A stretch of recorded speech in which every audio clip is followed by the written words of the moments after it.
You know, the EEOC was the organization set up to enforce the civil rights law as far as employment was concerned.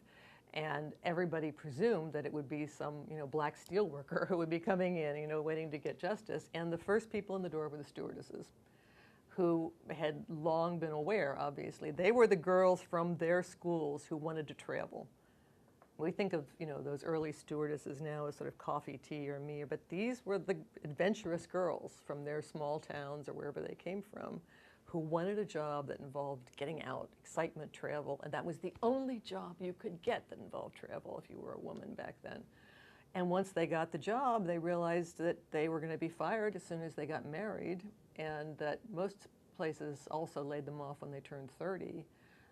And they were being measured every day. I mean, basically the whole job was an invitation to sexual harassment on a daily basis. I mean, they were all about being attractive and cute and serving men in the planes. And weighing in. And weighing in every morning. And there was one famous flight, the executive flight from New York to Chicago every day, that women were not allowed to buy tickets for.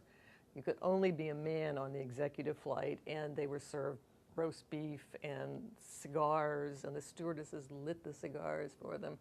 It drove working women completely nuts at the time, but so they knew better than anybody exactly how deep discrimination ran, and they were the first ones in the door.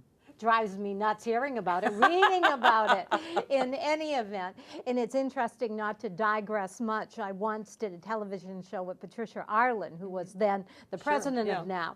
And she said to me, and I did not know this in her background, she began as a stewardess of the time, and said to me, can you just imagine me saying coffee or tea, which shall it be, So really, it's surprising some of the roots of the early feminists.